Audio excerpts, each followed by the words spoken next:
sag zu mir selber, der Herr ist gut allein. Guten Morgen miteinander. Mega schön, sind ihr alle da. Dürfen wir miteinander heute Gottesdienst feiern. Ich möchte dich willkommen heißen bei uns, in unserem FEG-Saal. Ich möchte dich willkommen heißen, wenn du daheim hockst und im Livestream zuschaust. Schön, nimmst du dir die Zeit, um mit dabei zu sein, um ein Teil zu sein vom heutigen Morgen. Am Anfang haben wir ganz schnell ein paar wichtige Informationen zu dem aktuellen Corona-Schutzkonzept. Darum darf ich ganz schnell meinen Papi führen, bitte. Ja, guten Morgen miteinander. Liebe FEG-Gemeinde in reduzierter Besetzung hier im Saal und liebe FEG-Gemeinde die auf dem Sofa oder sonst einfach auch Zuhörer. Es ist eine spezielle Situation, wenn wir uns maskiert begegnen am Sonntagmorgen und wenn wir uns maskiert begegnen, überhaupt auch in unserem Alltag. Ich weiss nicht, wie es euch geht. Mir hat es ein bisschen aufs Gemüt geschlagen, die Woche, als ich die Entwicklung erlebt habe, jetzt von den Fallzahlen, von den Covid-Ansteckungen in unserem Land und natürlich darüber hinaus. Je nachdem, wie stark dass man betroffen ist, auch im Alltag, frustriert es einem ein bisschen mehr oder ein bisschen weniger. Oder je nachdem, auch wie man veranlagt ist, schlägt es einem ein bisschen mehr aufs Gemüt oder ein bisschen weniger. Ich bin vor 2 Wochen schon da gestanden als Verantwortlicher von unserem Schutzkonzept und als Vertreter von der GL und habe hier eigentlich nochmal so ein bisschen über die Basics informiert, wo wir schon lange am Trainieren sind und wo wir hier gesagt haben, wir führen das weiter. Abstand halten, Hygienevorschriften einhalten, regelmäßig lüften. Hier ist es auch noch gegangen um unsere Kaffeebar, wie wollen wir das handhaben mit 2. Station. Jetzt aber sind wir schon wieder einen Schritt weiter. Jetzt kommt die Maskentragpflicht dazu. Die Fallzahlen entwickeln sich besorgniserregend.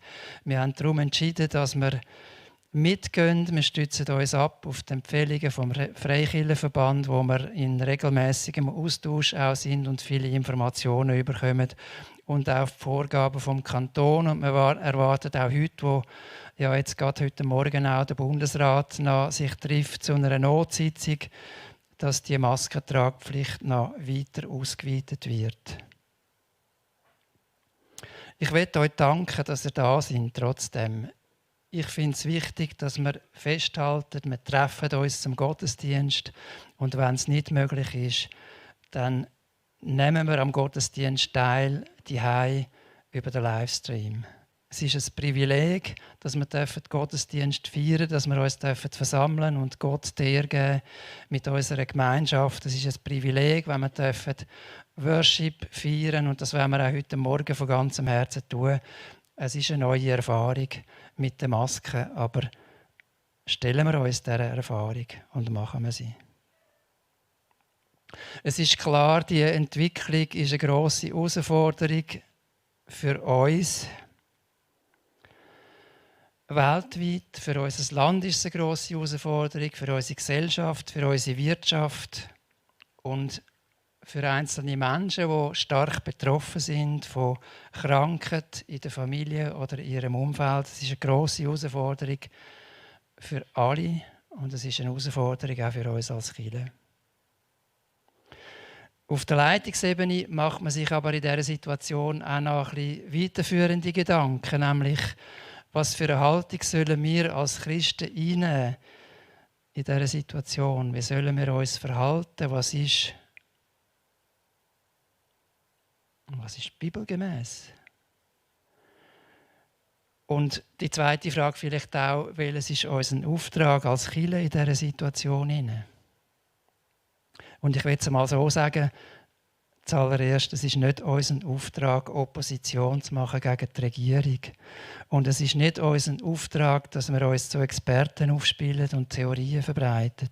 Und es ist nicht unser Auftrag, mit Rechthaberei zu glänzen, wenn wir den Eindruck haben, wir wissen es besser als alle.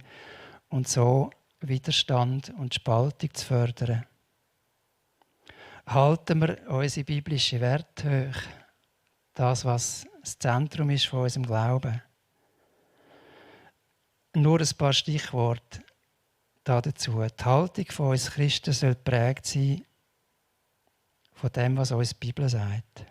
Im Zentrum soll Christus sein, als Mittelpunkt von unserem Leben und unserem Glauben und so auch von unserem Denken und unserem Handeln. Was heisst das konkret? Können zuhören, wenn andere in Not sind. Gelassenheit ausstrahlen, ausgleichend wirken, den Frieden fördern in unserem Umfeld und in unserer Kirche. Und ich habe es schon vor 2 Wochen an dieser Stelle gesagt, Gelassenheit behalten und den Frieden fördern. Reden wir wertschätzend über die Menschen in unserem Umfeld, auch dann, wenn sie Mühe haben mit dieser Situation. Reden wir wertschätzend über unsere Regierung, das ist ein biblischer Auftrag. Andere ermutigen und aufbauen, Mitgefühl und Solidarität zeigen mit den Schwachen, Mitmenschen Trost geben und ihnen die Angst nehmen, wenn es nötig ist. Und nicht zuletzt die Gefährdeten schützen, die Menschen, die zu der Risikogruppe gehören. Um das geht es ja schlussendlich auch, wenn wir Masken tragen. Die Liste könnte man auch weiterführen. Ich möchte euch ermutigen, nach dem Gottesdienst, redet nicht über den Unsinn und den Sinn von diesen Massnahmen, die die Regierung trifft, sondern redet vielleicht mal über den Punkt, was können wir als Christen für eine Haltung einnehmen in dieser Situation? Was ist ein geistlicher Umgang mit dem, wo wir jetzt im Moment drin stehen und konfrontiert sind? Und ich möchte euch ermutigen, redet nach dem Gottesdienst auch darüber, wie geht es dir in dieser Situation? Und allenfalls auch, wie können wir dir helfen? Ich möchte abschließen mit dem Paulus. Er hat geschrieben im Römerbrief, er hat geschrieben im Kolosserbrief, er hat an anderer Stelle geschrieben, haltet an im Gebet. Ich denke, das ist ein weiteres Credo und Plädoyer an dieser Stelle. Halten wir an im Gebet. Der Paulus schreibt unter anderem, freut euch über die Hoffnung, die ihr habt. Wenn Nöte kommen, haltet durch. Lasst euch durch nichts vom Gebet abbringen. Helft Gläubigen, die sich in einer Notlage befinden. Lasst sie nicht allein. Und er schreibt an einer anderen Stelle, betet mit aller Ausdauer, voll Dankbarkeit gegenüber Gott und ohne in eurer Wachsamkeit nachzulassen. Im Zentrum von dem, was der Paulus schreibt, steht eigentlich die Freude über die Hoffnung, Dankbarkeit gegenüber Gott und das Festhalten am Gebet. Darum möchte ich an dieser Stelle noch mit uns beten. Vater im Himmel, wir sind vor dir an dem Morgen und sind konfrontiert mit der Situation, wo wir drin sind, in unserem Land und darüber hinaus und damit auch in unserem Alltag und in unserer Kirche. Und wir wollen das ernst nehmen, was der Paulus uns auch aufträgt. Wir wollen wachsam sein. Wir wollen an dir festhalten, wir wollen auf dich schauen, wir wollen vertrauen, dass du der bist, der über allem wacht und alles in seinen Händen hat. Und wir danken dir, dass du die Not kennst von so vielen Menschen, dass du dich erbarmst. Und da bitten wir dich darum, um dein Erbarmen und um deinen Schutz für uns alle.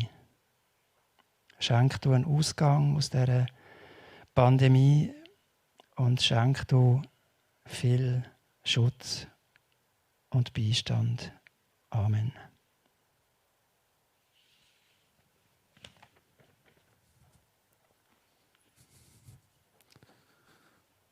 Dann ist so ein Jünger zu seinem Rabbi gegangen und hat gesagt, wieso hat Gott den Menschen Ohren geschenkt, wenn sie doch gar nie zuhören? Und dann hat der Rabbi gesagt, ja weißt, 2020 wird es eine Pandemie geben. Und dann fragt der Jünger, ja, werden sie dann dir dann zuhören? Dann sagt er, nein, dann brauchen sie ihre Ohren, um die Maske zu befestigen. Aber cool, bist du da und bist du auch bereit, so zuzuhören. Wir wollen heute nicht nur auf Gott hören. Wir wir wollen auch miteinander Gott loben.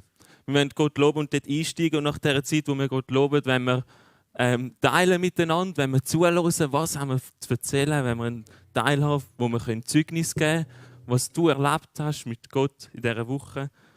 Und wir wollen aber auch ganz speziell heute Christian Gfeller zuhören. Schön bist du da. Er hat eine Predigt vorbereitet zum topaktuellen Thema auch. Wie gehe ich mit Frust um? Und ich bin mega gespannt, was du da zu teilen hast mit uns. Wir sind schon so ein bisschen am Ende zu gegen die Herbstferien. Also wir sind eigentlich am Ende der Herbstferien, der schulischen Herbstferien. Ich weiss nicht, der eine oder andere war vielleicht in der Ferien und hat etwas mega Cooles mit Gott erlebt, das er gerne mit uns teilen würde. Wir wollen uns jetzt Zeit nehmen, das Mikrofon wäre frei. Man darf einfach führen kommen und erzählen, was er mit unserem grossen Gott erlebt hat.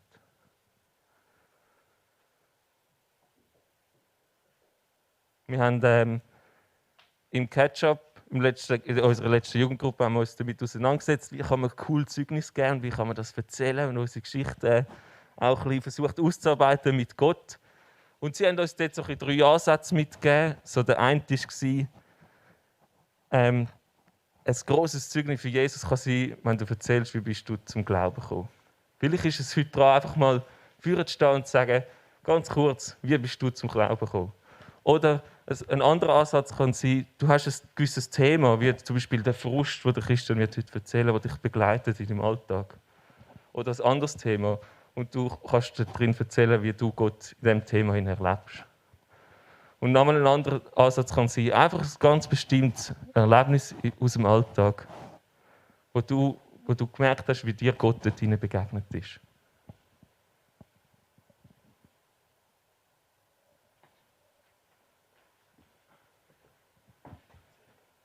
Aha, Entschuldigung. Ja, wie ihr wisst, ich bin einer, der sehr viel macht. Eben Jungschar, Worship und dann arbeite ich noch in einem Start-up. Es braucht sehr viel Zeit. Und ich habe letztens etwas mega erfahren über ein bisschen meinen Charakter. Also so ein bisschen, es war noch spannend und für mich hat es mega geprägt. Es ist noch nicht lange passiert, so vor 2 Wochen oder so, habe ich einen Persönlichkeitstest gemacht. Nicht christlich oder so. Also, und das ist für mich, also ich habe schon 2, 3 gemacht und für mich ist das der erste, wo wirklich irgendwie passend war oder einfach wo halt wirklich voll mein Leben wieder gespiegelt hat und dort ist einfach auch genau, also es hat einen Beschreibung und klar eben, es ist menschlich und das ist von Menschen gemacht, aber für mich hat es so krass zugetroffen und es hat mir so einen Überblick gegeben über mein Leben, eigentlich, wenn ich das gemacht habe. Und Gott hat zu mir, also ich glaube, durch den Test einfach mega reden und sagen, dass ich auch, oder Mut geben, um zu sagen, dass ich an einem falschen Ort bin. Also ich habe mega die Kraft bekommen, also jetzt geht es vor allem ums Geschäft. Genau, dass ich eigentlich von meinem Typ her einfach nicht in einer falschen Position bin dort. Also, und das hat mir, genau der Test hat mir mega aufgezeigt, ja, wo meine Stärken wären und wo ich die auch einsetzen könnte. Und ich glaube, ja, Gott hat mega zu mir reden durch den Test und das hat mir jetzt mega viel Mut gegeben, auch zum Schritt vorwärts zu gehen und genau Sachen auch abzulegen, wo mir abgeleitet werden. Und das habe ich mega gebraucht. Das ist, ja, genau. Dafür bin ich Gott mega dankbar. Danke, Babel, mega cool. Wir wünschen dir mega, dass du den Ort kannst entdecken kannst, wo du kannst mit Gott Geschichte schreiben.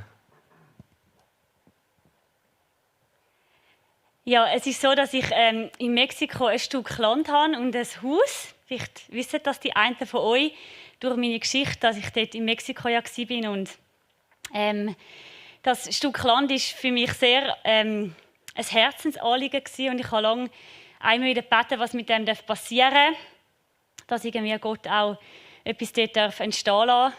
Es war für mich ein grosser Zerbruch, dass ich selber nicht dort hingehen kann und ein Projekt dort machen. Und ich habe jetzt 2 Jahre lang einfach immer wieder für das gebetet. Und Jesus hat mega coole Türen aufgemacht und hat das Ehepaar, das ich dort kennengelernt habe, jetzt eigentlich in dem Sinne zu mir geführt und sie haben jetzt das Projekt gestartet und das fängt heute an und es ist mega ein Freudentag in meinem Leben. Heute kommen die ersten jungen Frauen dort hin. Es ist ein Haus für momentan erst 6 Frauen, die aus einem Kinderheim kommen, die volljährig sind und somit nicht mehr unter dem Schutz des Kinderheims sein können, die aber nichts haben und wollen irgendwie weitergehen im Leben. Und sie können dort Schutz finden in diesem Haus und Unterstützung, dass sie auch eine Ausbildung machen können und ja, irgendwie ein stabiles Fundament bekommen und einfach auch mit Jesus kennenlernen und mit ihm unterwegs sein. Und es ist für mich einfach ein mega Wunder, wie Jesus aus so viel Zerbruch und so viel Asche wieder etwas Neues kann machen und etwas mega Gewaltiges, was ich mir nie vorstellen konnte. Und ja, ich will ihn einfach ehren, auch mit dem und ehren über den Tag heute, wo die Frauen ankommen. Und ja, auch so Zeugnis geben, wie wirklich auch Wunder passieren, egal wo ihr dran sind im Leben, dass wenn ihr Gott vertraut, wird er immer Neues schaffen. Und das ist einfach großartig. Ja. Danke, Rahel.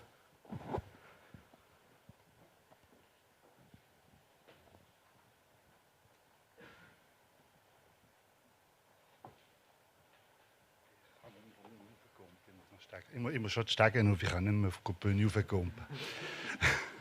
Ich werde beim Simon schnell anhängen. Entschuldigung. Ja, jetzt still. Am richtigen Ort sein und dort glücklich sein und viel bewegen können, das ist ein riesiges Geschenk, wenn man das hat. Das können nicht alle, ich weiss das. Aber ich darf zu denen gehören, die in dieser ganzen beruflichen Karriere, die so langsam zurück zu Ende geht, ich darf sagen, heute mit 63 Mal, ich darf das machen, was mir mega Freude macht. Und gleich mega Herausforderungen und ich habe einen Auftrag machen, eine grosse Geschichte. Und der Kunde hat immer gesagt, ja, ist gut, ich bestelle es, aber. Und hat immer Angst gehabt, kommt es denn gut, stimmen die Farben, das Dessin und. Und dann hat sie mir mal wirklich das Vertrauen ausgesprochen und dann ist es wieder losgegangen. Und ich kann nicht schlecht überzeugen und die Leute gewinnen. Keine Chance mehr. Und wir haben Geld ausgegeben. Der Auftrag war eigentlich auf dem Tisch. Sie hat es intern auch schon geklärt. Und dann war es gerade so schmal, dass sie gesagt hat, komm, vergiss das. Das Problem will ich nicht. Aber so einfach ist es nicht. Gott hat mich dort nicht rausgelassen. Er hat gesagt, Theo, das Beiß ist jetzt durch. Und dann habe ich gebissen. Und in der Ferien habe ich gecatcht mit Gott. Und irgendwann am Morgen habe ich gesagt, lass jetzt, hör auf mit dem. Ich will nichts mehr zu tun haben mit dem. Es ist bei dir und jetzt regelt du das Ende. Und jetzt hatte ich ein Meeting diese Woche. Ich habe mich gut vorbereitet, das gehört dazu. Es ist gut. Sie haben mich mit Masken, aber die Augen haben es gesehen, jetzt ist es gut. Und dann müssen sie sagen, mega. Ich bin in mir zusammengefallen und gesagt, eben, ich kann es nicht. Und das ist das, was mir auch immer wieder Motivation gibt und Freude gibt. Gott muss dabei sein und er hilft. Und er hilft uns auch ein bisschen beißen manchmal.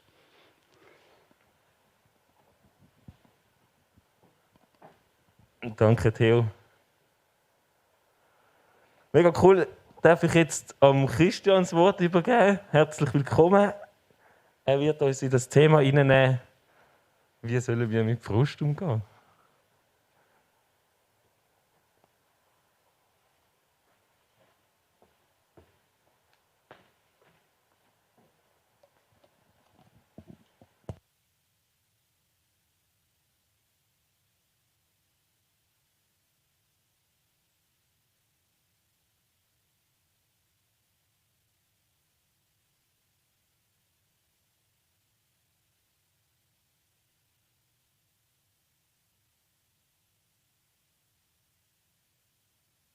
Miteinander. So, jetzt auch noch mit Strom. Herzlich willkommen von meiner Seite. Kurze Vorstellung. Ich bin ja Gast hier. Wer bin ich? Von wo komme ich? Ich habe Frau und Kind und von ihnen auch ein Bild mitgenommen. Genau. Ich komme ursprünglich von Bern. Darum habe ich auch immer wieder Mut zu Pausen, auch wenn es mal ein bisschen länger geht. Genau. Schau. hier mit Maske meine liebe Frau, das bin ich und das ist meine Tochter, Anna Vida. Und dass man ein bisschen mehr sieht, auch mal ohne Maske. Ein zweites ist unterwegs, kommt jetzt im November, ich bin schon nervös, könnte jederzeit losgehen.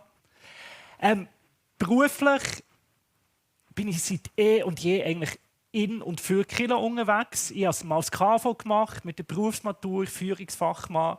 Und, aber dann eigentlich gerade nach dem KV im ICF Bern gearbeitet, Jugendarbeit geleitet, bin dann auf Schaffhausen gezügelt, habe dort mit einer Gruppe das ICF Schaffhausen anfangen und über die Grenzen in der Stadt singen, das ICF singen.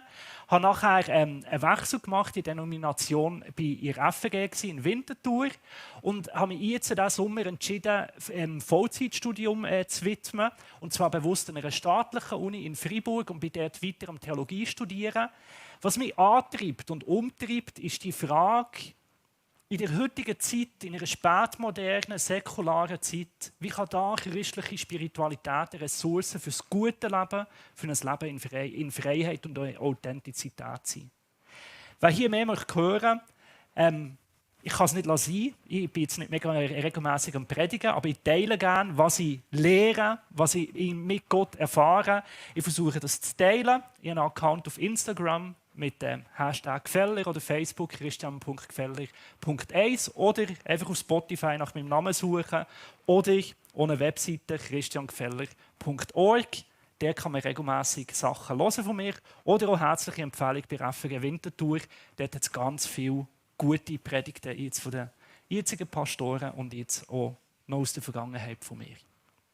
Ich möchte kurz beten und nachher mit euch in die Predigt einsteigen. So viel verrate ich schon. Es geht um einen Weinberg. Ich bete kurz. Jesus, ich danke dir, dass du mit uns und für uns bist in jeder Lebenssituation. Du siehst die Umstände, persönlich und weltweit. Du siehst, wie es uns in dem Innen geht, wie wir uns fühlen, was das für uns betrifft, wie es uns betrifft in dem Innen. Und so bitte ich gerade, Heiliger Geist, dass du kommst und unser Denken prägst. Schenk uns einmal mehr die Gnade von deiner Perspektive über unserem Leben, über unserem Alltag. Und möge der Sonntag die Predigt dazu dienen, dass wir in deinem Sinn leben können, persönlich, aber dass das so Spuren in unserem Alltag hinterlassen. Amen. Ich möchte euch eine Geschichte erzählen. Für euch die im Livestream, aber auch für euch, die da seid. Und zwar hat die vielleicht an einem Sonntag stattgefunden. Ich weiß nicht, am Wochentag. Es ist vor sehr, sehr langer Zeit. Und sie ist eine Geschichte von einem König, der eines Tages rausgeschaut hat und bei seinem Nachbar so ein schönes Feld gesehen hat, ein Weinberg. Und er war gerade in letzter Zeit viel daheim. Heute könnte man sagen, vielleicht hat er gerade einen Lockdown erlebt. Auf jeden Fall hat er so gemerkt, ich muss in meinem Umfeld, in meinem Zuhause etwas verbessern. Er war scheinbar affin für Gärtnerei und hat sich Gedanken gemacht, wie er seinen Garten besser machen könnte. Was das nächste Level der Verbesserung von seinem Garten wäre. Und dann hat er gemerkt, hey, schau, der Weinberg, der gerade an mein Stück angrenzt, das wäre so ein guter Gemüsegarten. Ich glaube, er wollte Kohl pflanzen. Vielleicht war er gerade um einen neuen Food-Trend dran und er gehört, hey, Kohl ist die neue Diät, das musst du haben. Und er denkt, ja, das Feld muss meins sein. Und er war schon ein guter Verhandler. Er wusste, wie er die Leute gewinnen kann. Er ist zu seinem Nachbarn gegangen, das war der Naboth. Da muss irgendwie an einen Roboter denken. Auf jeden Fall ein lustiger Name. Zum Naboth ist er gegangen und gesagt, hey Naboth, dein Weinberg, der passt zu mir. Schau, ich bin grün angelegt, dein Weinberg ist grün. Da ist eine gewisse Verwandtschaft da. Ich glaube, der will zu mir, dein Weinberg. Und ich habe dir einen guten Vorschlag, wie wir das machen können. Entweder gebe ich dir einen gleichen Weinberg an einem anderen Ort. Du kannst auswählen, ich bin ein König, eine gewisse Auswahl. Oder ich gebe das Geld, das der Weinberg wert ist. Was möchtest du? Das ist eine gute Verhandlungstaktik. Versuche so zu erziehen. Möchtest du A oder B? Hat beim Naboth nicht funktioniert. Er hat gesagt, hey komm, nein. Schau, du kannst mir alles Geld der Welt geben. Du kannst mir einen Weinberg schenken, der viel schöner gelegen ist. Was du nicht ändern kannst, ist, dieser Weinberg ist Familienbesitz. Seit Generationen sind wir hier am Trauben machen und am Wein machen. Ich gebe meinen Weinberg nicht ab. Und schon gar nicht erst für einen König und für Kohl. Mach ich nicht, geht nicht.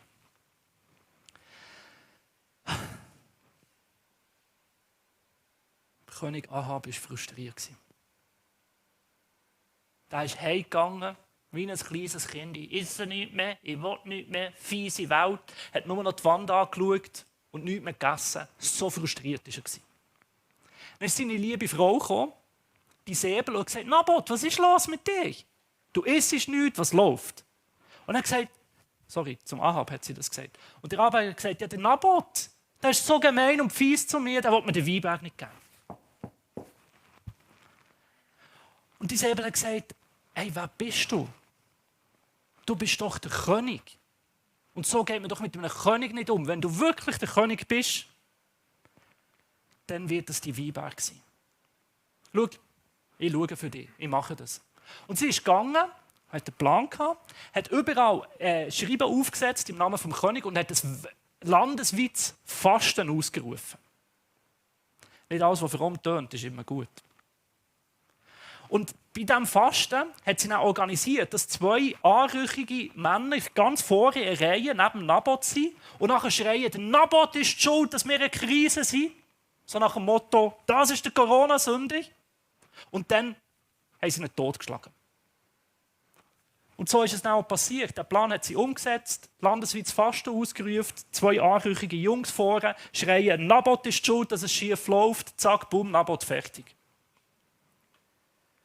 Dann ist sie zu ihrem Mann, zum Ahab, und gesagt: Schau, alles geregelt, du kannst das haben. Das ist die Weinberg. Da war der Frust plötzlich weg. Der Ahab glücklich, geht in den Weinberg. Und dann kommt dem Ahab sein bester Freund, der Prophet Eli, und sagt: Nabot, was läuft mit dir? Schau, Gott ist da und sieht, was du machst. Und das ist so etwas von nicht korrekt und nicht gut. Und schau, das hat Konsequenzen. So wie du Blut an deinen Fingern hast, so wird dein Blut vergossen werden und das von deiner Frau. Dein Handeln hat Konsequenzen. Du wirst müssen sterben. Und das trifft der Ahab. Er denkt tut Buß, fastet, isst nichts mehr und sagt: Es tut mir leid. Und Gott sagt zum Eli: Ich sehe das. Ich sehe, wie der Ahab Buß tut, wie der Ahab umdenkt. Und ich will Gnade walten über sein Leben. Die Strafe soll nicht ihn treffen, sie wird erst Generationen später kommen. Die ganze Geschichte könnt ihr nachlesen im 1. Könige 21. Und das, was ich mit euch aufnehmen heute, die Hei und hier, ist eine Emotion, die in dieser Geschichte so stark rüberkommt. Die Emotion vom Frust. Wie man sie manchmal, ich zum Beispiel bei meiner kleinen Tochter gesehen, Kinder haben das so schonungslos. Nein, jetzt, das kann doch nicht sein. Und wenn wir beim Ahab ein bisschen heranschauen, dann kommt man ein bisschen rein wie ein kleines Kind.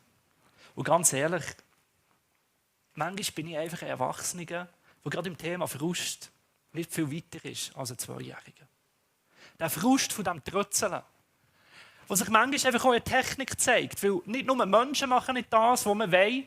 Der Computer macht so häufig auch nicht das, was man will. Das kann frustrierend sein. Aber auch Konflikte, Leute, die einem so auf den Geist gehen können. Und wir Schweizer, ich weiss, wir schreien nicht so ins Telefon. Aber innerlich sieht es manchmal schon so aus. Ah, die Person, wann begreift sie endlich?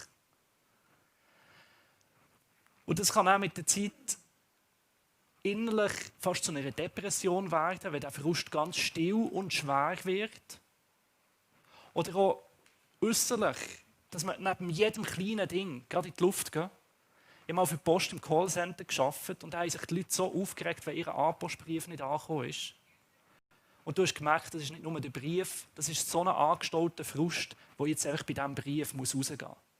Wo Frust zu so einem Grundton, zu einer Grundemotion im Leben wird, dass wir ab allem in die Höhe gehen. Und gerade in der heutigen Zeit, wir haben es gehört, Masken anlegen mit Brillenträgern ist frustrierend. Ich habe bis jetzt noch keinen Weg gefunden, dass die Brille nicht anschlägt. Das sind die kleinen Sachen, aber auch die grossen, die Angst, wie soll es weitergehen? Was bedeutet das beruflich? Was so viele Momente, schon so ganz einfach, du willst in die Ferien und es geht wieder nicht. Wir leben in einer Zeit von ganz grossem Frustpotenzial. So lasst uns anschauen anhand von 4 Fragen, wie man mit Frust umgehen kann. Was ist Frust? Was sind die Gründe von Frust? Zu was führt Frust? Und wie können wir gut mit Frust umgehen?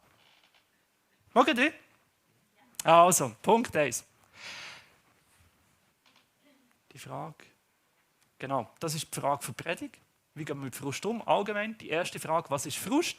Kommt vom latinischen Wort, und zwar frustra, vergeblich. Also Frust sind immer die Orte, die vergeblich sind. Und das Zweite finde ich ganz spannend, Frustratio bedeutet so viel wie Frust ist eigentlich eine Täuschung von einer Erwartung. Frust ist eine enttäuschte Erwartung.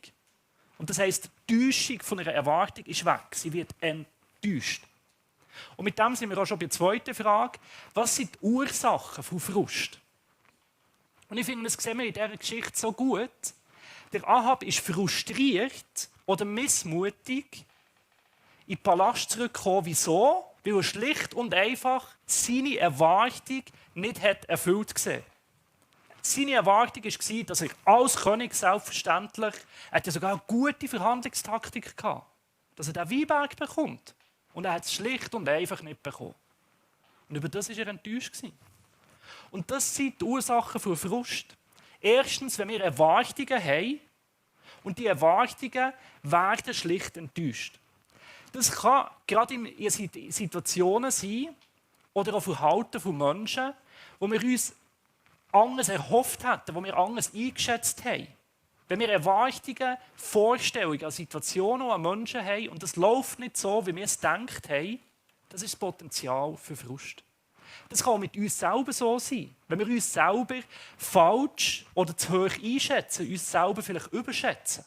Das sind Möglichkeiten von Frustsituationen, wo wir denken, hey, komm, ich packe das. Und du merkst, nein, ich packe es gleich.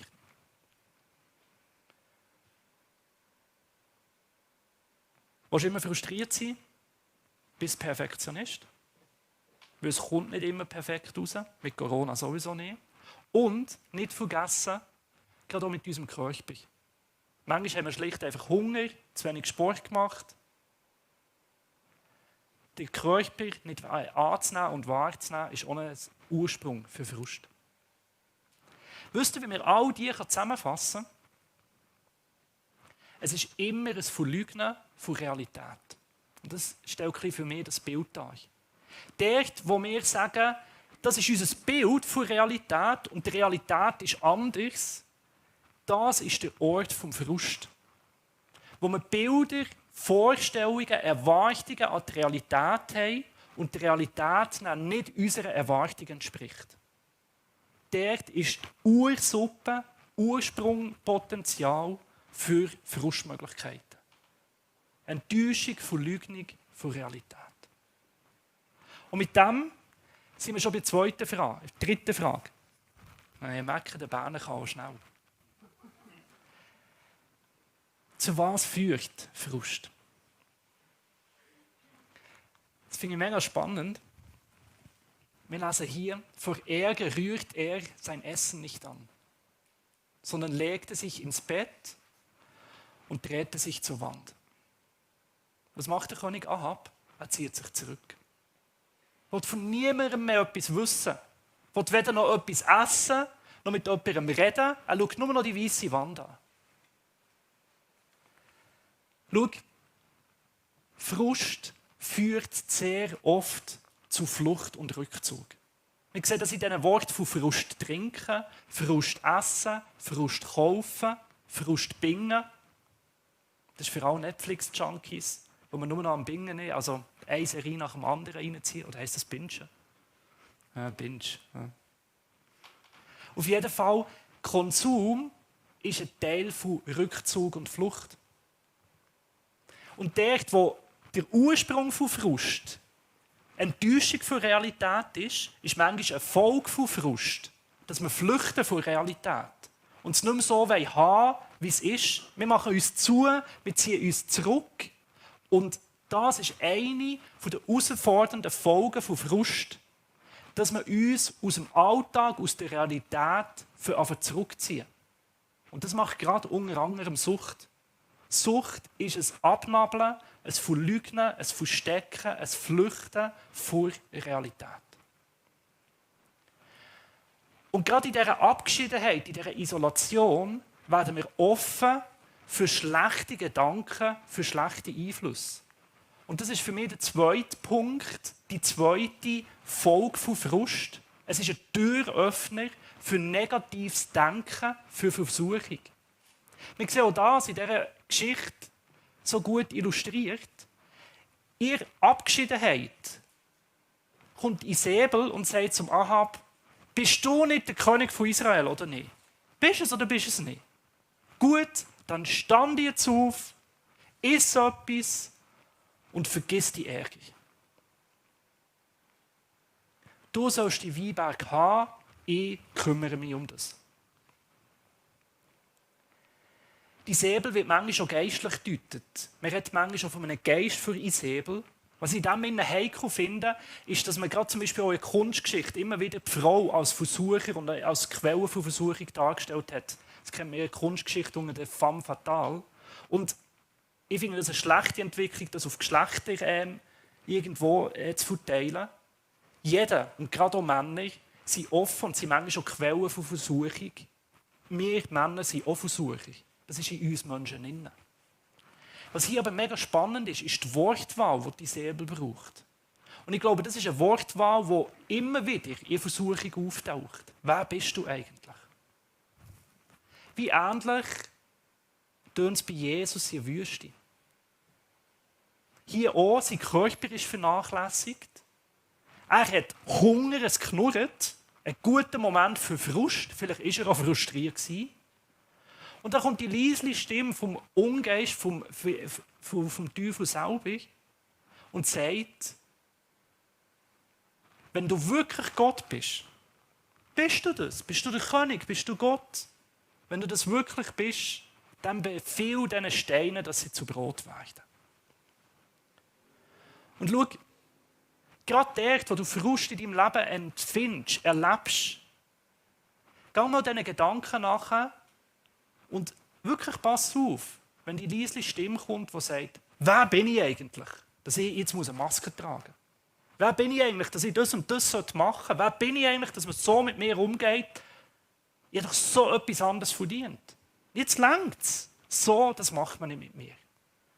Wer bin ich eigentlich? Das ist ein Moment zum Herrenhören, zum achtsam sein und merken: Wow, was löst da der Frust bei mir aus?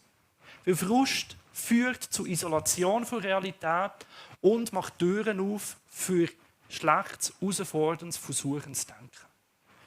Und darum ist dort, wo du Frust erlebst, sei es in der letzten Woche, sei es heute oder sei es in der nächsten Woche. Und für das muss ich nicht außergewöhnlich prophetisch begabt sein. Du wirst in der nächsten Woche frustriert sein. Du bist Mensch. Und jedes Mal, wenn du Frust erlebst, ist das eine Chance, ist das eine Möglichkeit, wo du dich für das Gute oder Schlechte entscheidest. Wenn wir beten, dein Reich komme, dann ist Frust ein Moment, wo Gottes Reich kommen kann. Wo es entscheidend ist, ob wir nur am Sonntag hören: super, Gott ist für mich, oder ob das wirklich fängt, auf eine Frucht tragen in unserem Alltag. Frustmomente sind Momente, wo der Glaube kann wirklich Frucht tragen in deinem Leben. Wo es entscheidend ist, wie dass du damit umgehst.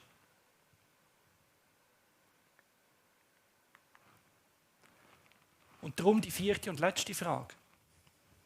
Wie können wir mit Frust umgehen? Ich habe 3 Vorschläge. Der erste steckt in diesem Vers hier. Die Säbel hat einen Plan und der funktioniert. Die Stadtobersten ließen Isabel ausrichten. Naboth wurde gesteinigt, er ist tot. Was können wir aus dem über Frust lernen? Wie kannst du mit Frust umgehen? Frust ist die Chance, Motivation für kreative, neue Wege zu entdecken. Das ist jetzt ein sehr schwarzer Humor und gleich hat es etwas. Es war wenigstens kreativ und es war wenigstens ein neuer Ansatz. Und das ist die Chance von Frust. Das aus einer anderen Sicht zu sehen und zu sagen: Okay, jetzt erst recht. Was machen wir jetzt aus dem? Das steckt auch in Corona inne. Was können wir jetzt machen? Was gibt es für einen Weg? Was gibt es für einen Ausweg? Wie können wir out of the box anders denken? Aber passet auf, in welchen Emotionen und aus welcher Motivation dass ihr das macht. Gerade dort, wo Frust getrieben ist, gerade dort, wo Kreativität getrieben ist von Frust, kann es schlecht rauskommen. Wir sehen das auch bei Mose, der aus Frust raus einen ägyptischen Herr umbringt, weil er frustriert ist, wenn er mit einem israelitischen Sklaven umgeht. Und darum darüber schlafen, das nochmal checken, ist es moralisch korrekt? Und ja, dann kann Frust auch ein Weg für eine kreative Lösung sein. Aber es besteht auch Gefahr, genauso Sachen zu machen, die so etwas von daneben sind, wie das, was der Ahab und die Säbel gemacht haben.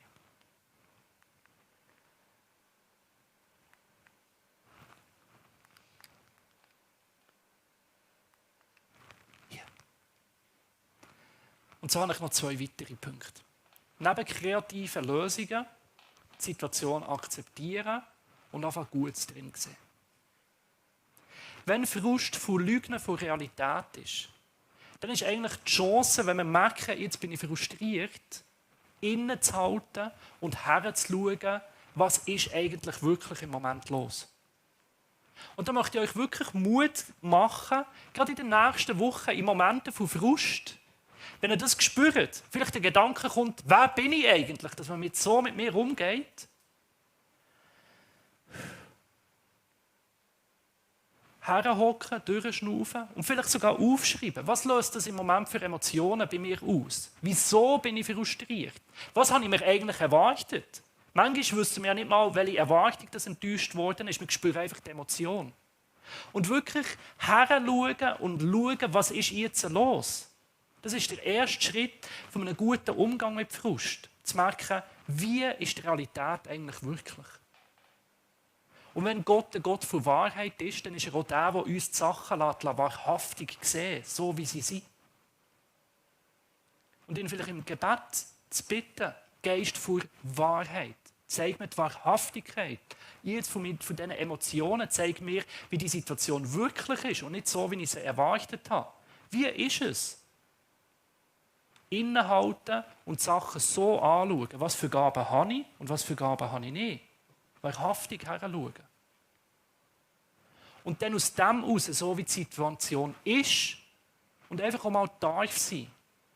Mit dem sagen wir noch nicht, dass sie gut ist, aber mal wahrnehmen, wie sie wirklich ist. Und einfach sich fragen, was kann aus dem entstehen. Und vielleicht ist es eben gerade gut, wenn man einen Weinberg nicht bekommt, weil man selber noch andere Baustellen hat, wo man vielleicht noch jetten kann. Und sich dann einfach fragen, was ist jetzt das Gute, was aus dem heraus entstehen kann. Wisst ihr, was all die 3 Punkte miteinander vereint? Es sind alles Punkte, die anfangen in unserem Denken. Die 3 Punkte sind Aufforderung zur Veränderung des Denken. Biblisch ausgedrückt sagt man dem Buß. Anders denken, umkehren im Denken heisst Buß tun. Frust ist die Chance, Buß zu tun. Und das ist das, was Gott auch nutzt. Der Frust vom Ahab oder der schlechte Umgang mit dem Frust nutzt Gott, um in sein Leben hineinzureden und zu sagen, Ahab, kehr um, denk um. Und er schickt ihm den Elia und sagt, schau, das, was du gemacht hast, ist falsch. Es ist nicht richtig, wie du gehandelt hast. Und das hat Konsequenzen. Unser Handeln, auch aus dem Frust heraus, hat Konsequenzen. Und Gott fordert ihn mit dem Elia auf, umzudenken. Macht ihm Mut zu einem anderen Verhalten. Momente vom Frust sind Chancen zum Umdenken. Was möchte ich dir zusprechen, wenn du jetzt gerade frustriert bist? Ich möchte dir das zusprechen in der nächsten Woche, wo du Momente vom Frust wirst erleben. Ich würde mich freuen. Ich finde, dann hat die Predigt etwas gebracht, wenn du nächste Woche sagst, wow, jetzt bin ich frustriert. Eine Chance ist hier. Jetzt kann ich umdenken. Jetzt kann Gott wirken. Das ist das Potenzial vom Frust. Wenn so ein Ansatz von dem nächste Woche da ist, jetzt bin ich frustriert, jetzt ist eine Chance zum Umdenken. Bin ich dankbar. Und das ist beim Ahab passiert. Er hat sagt, wow, das ist nicht richtig, was ich gemacht habe. Und schau, in diesem Vers 21, Kapitel 21, Vers 29, merken wir und lesen wir, dass Gott sieht, wie der König umdenkt. Und das hat Gott sieht das und sagt, okay, dann ändere ich auch meine Konsequenz über ihn. Schau, dein Denken wird von Gott gesehen, dein Handeln wird von Gott gesehen, wenn du umdenkst, wenn du anders handelst, wenn du anfängst, neue Wege entwickeln, mit Frust umzugehen. Dann sieht es Gott, dann wirkt Gott in dem innen. Er nimmt das wichtig und sieht das innen. Sieht es. Und ich möchte dir zusprechen, wie viel grösser ist Jesus als der Elia? Wenn der König Ahab schon seine Meinung geändert hat, weil Elia in sein Leben hineingeredet hat und das Folgen hat, einfach nur, dass die Konsequenz erst in die nächste Generation gegangen ist. Wie viel grösser ist Jesus, der in dein Leben hineinredet, Konsequenzen nicht nur verschiebt auf die nächste Generation, sondern in seiner Gnade aufhebt für alle Generationen, die kommen? Und wie viel mehr ist er nicht nur der, der sagt, schau, so geht es nicht weiter. Wie viel mehr ist er auch der, der im Heiligen Geist die Kraft gibt und den Zuspruch und die Liebe gibt, dass es nicht nur eine Selbstdisziplin ist, jetzt muss ich anders denken im Frust, sondern das Umdenken, die Buße mit Gebet anfängt. Gott, ich bin frustriert, du siehst meine Emotionen, bitte hilf mir. Ich möchte anders umgehen, es geht nicht, hilf du mir in dem. Und so ist vielleicht die aktive Umsetzung von dieser Predigt, wenn du frustriert bist, geh in die Stille, nimm wahr, was ist, und fang an zu beten. Gott, hilf mir. Mein Frustgebet ist Philipper 4,4. Wo wir lesen, freut euch zu jeder Zeit, auch wenn du frustriert bist. Freu dich daran, dass du zu Gott gehörst. Und noch einmal will ich es sagen, freut euch. Alle Menschen sollen eure Güte und eure Freundschaft erfahren. Der Himmel kommt bald. Macht euch keine Sorgen, ihr dürft euch in jeder Lage zu Gott wenden, zu Gott beten. Sagt ihm, was euch fehlt und dankt ihm. Dann wird Gottes Friede, der all unser Verstehen übersteigt, eure Herzen und Gedanken bewahren, weil ihr mit Jesus Christus verbunden seid. Das ist eines von diesen Gebeten, das mir hilft im Frust. Ich möchte noch beten. Jesus, du allein kennst die Situationen, wo wir frustriert sind. Du allein siehst, wie wir mit dem umgehen. Und ich bitte dich ganz persönlich, auch einfach für mich, ich habe so viel Potenzial in dem inne. Du siehst, wie oft ich frustriert bin, enttäuscht bin von mir, von Situationen. Und aus dem heraus Ärger kann kommen, schlechte Handlungen. Und ich bitte dich, Herr, dass du mir die Gnade schenkst, Buße zu tun, umzudenken. Und so bitte ich dich, dass du kommst mit dem Frieden, der all Vernunft und auch alle Frust übersteigt. Nimm unser Herz gerade an diesem Morgen einmal mehr zu dir, Jesus. Und lass uns das spüren und fühlen und unser ganzes Denken und Handeln prägt sein von dem. Dass auch wenn Sachen nicht so laufen, wie wir uns das erwünschen und vorstellen, wir dürfen wissen, wir sind mit dir und du bist mit uns und für uns.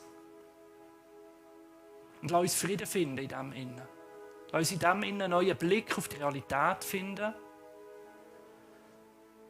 Lass uns aus dem heraus leben und nicht aus dem Frust. In deinem Namen. Amen. Und so möchte ich euch einladen, hier oder hier, in eine Zeit vom Lieder singen. Das ist für mich ein Moment von gesungenen Gebet, wo man gerade an einem Sonntag noch mal predigen reflektieren kann, dass Gott noch mal herlegen kann. Vielleicht gerade eine Situation vom Frust und sagen, schau, Jesus, das löst sie mir gerade aus. Komm und wirk du, gerade auch in dieser Anbetungszeit.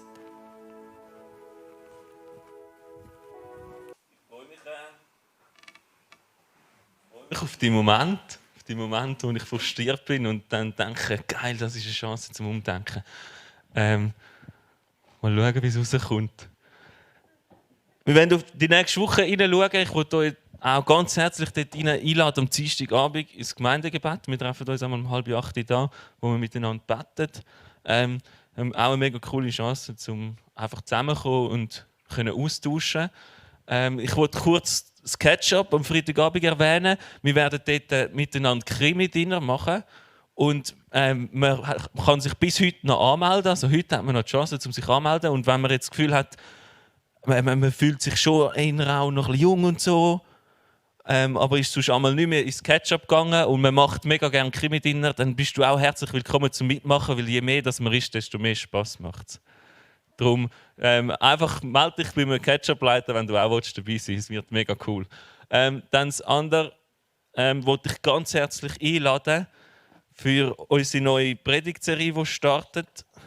Starke Beziehungen, wo wir miteinander werden in den zweiten Teil von der 10 Gebote eintauchen. Ich freue mich mega, wie es wird weitergehen. Genau. Hinten hat es auch noch Flyer, die ihr mitnehmen könnt, zum Einladen, zum darauf aufmerksam machen.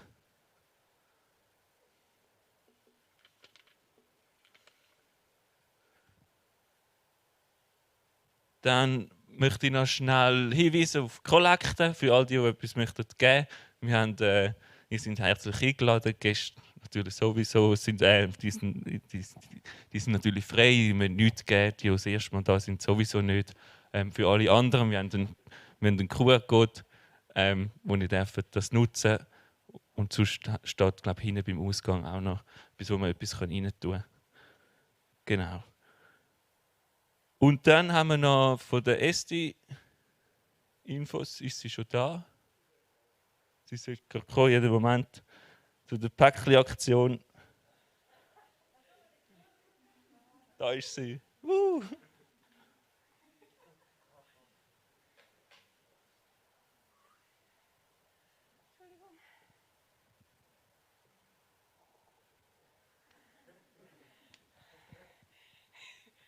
Darf ich es nicht heben? Oh Gott. Guten Morgen zusammen. Entschuldigung.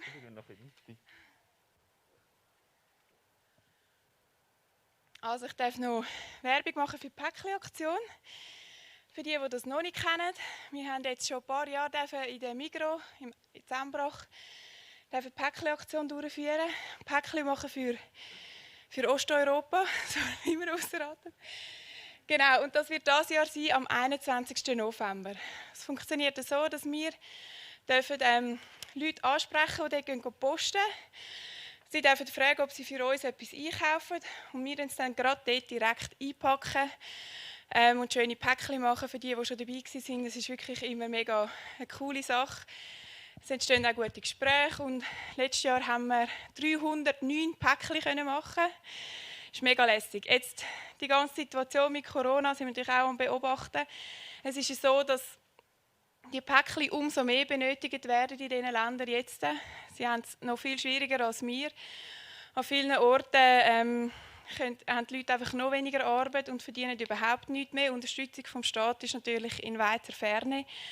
Und darum ist eigentlich das Motto auch von der Ostmission, jetzt erst recht machen wir die Päckchen-Aktion, auch wenn es schwieriger ist von den Umständen. Und ich kann nur hoffen, dass von der Migros aus okay auch bleibt, dass wir das dann wirklich auch machen können. Ich kann das nicht alleine. Ich brauche ganz viele Unterstützer. Und zwar ist es so, dass man kommen und einfach helfen, Päckchen machen für die Leute, die lieber einfach nicht so unbedingt immer Leute ansprechen und so. Also ich brauche Leute, die helfen einpacken.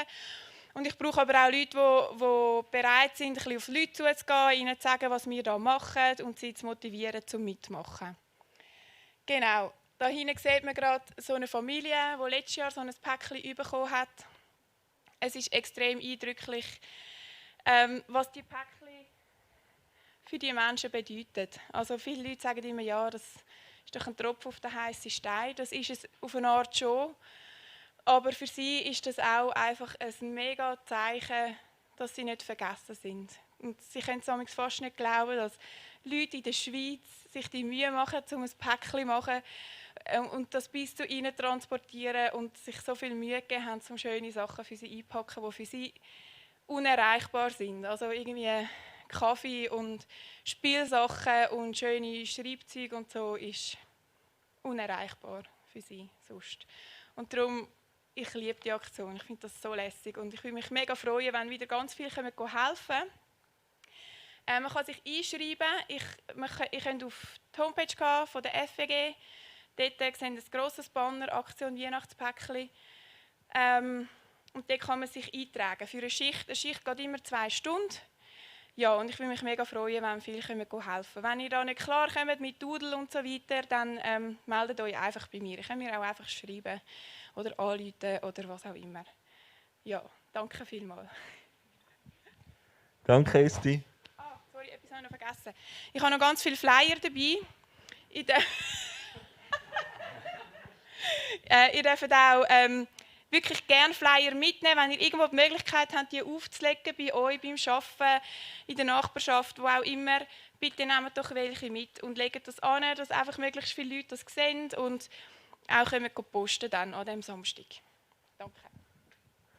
Esti war den ganzen Morgen unten bei den Kids und hat sich denen angenommen. Mega cool, danke für deinen Einsatz.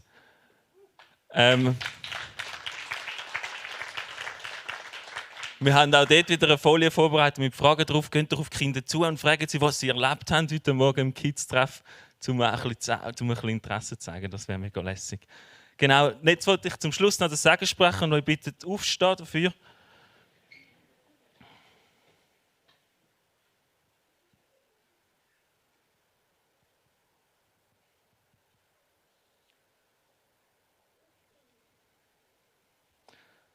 Zwar möchte ich euch lesen aus dem Psalm 84, Vers 12 bis 13, wo steht: Denn Gott, der Herr, ist die Sonne, die uns Licht und Leben gibt.